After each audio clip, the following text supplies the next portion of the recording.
I've been doing a fair amount of writing for Esquire the past 4 years because it gives me a chance to work with a guy named Andy Ward, who's just a great editor. And this is a story that they're going to, I believe, publish next month, and it's called 6 to 8 Black Men. I've never been much for guidebooks, so when trying to get my bearings in some strange American city, I normally start by asking the cab driver or hotel clerk some silly question regarding the latest census figures. I say silly because I don't really care how many people live in Olympia, Washington, or Columbus, Ohio. They're nice enough places, but the numbers mean nothing to me. My second question might have to do with the average annual rainfall, which again doesn't tell me anything about the people who have chosen to call this place home. What truly interests me are the local gun laws. Can I carry a concealed weapon? And if so, under what circumstances? What's the waiting period for a Tommy gun? Could I buy a Glock 7 if I were recently divorced or fired from my job?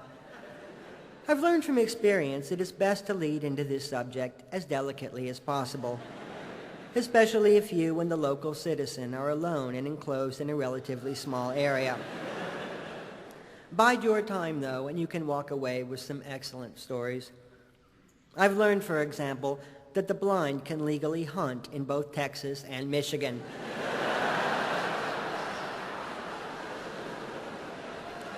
From an equal opportunity standpoint, I suppose it's only fair, but still I find it more than a little unsettling.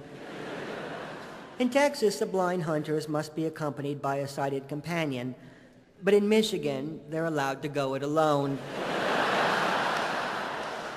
Which raises the question, how do they find whatever it is they just shot? In addition to that, how do they get home? Are the Michigan blind allowed to drive as well? I ask about guns not because I want one of my own, but because the answers vary so widely from state to state. In a country that's become increasingly homogeneous, I'm reassured by these last charming touches of regionalism. Guns aren't really an issue in Europe, so when traveling abroad, my first question usually relates to barnyard animals. What do your roosters say is a good icebreaker. As every country has its own unique interpretation.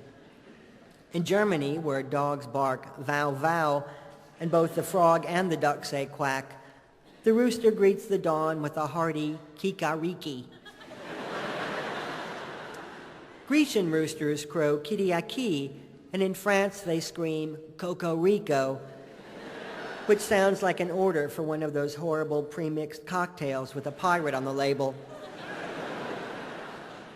When told that an American rooster says cock-a-doodle-doo, my hosts look at me with disbelief and pity.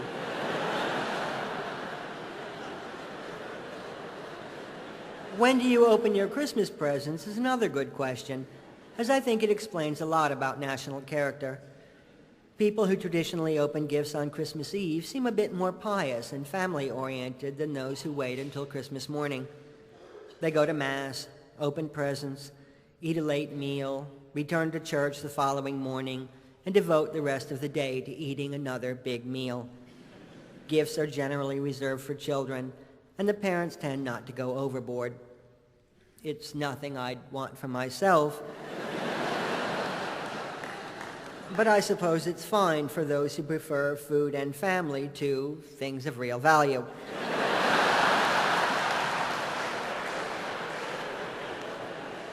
In France and Germany, gifts are exchanged on Christmas Eve, while in the Netherlands, the children open their presents on December 5th, in celebration of St. Nicholas Day. It sounded sort of quaint until I spoke to a man named Oscar, who filled me in on a few of the details as we walked from my hotel to the Amsterdam train station.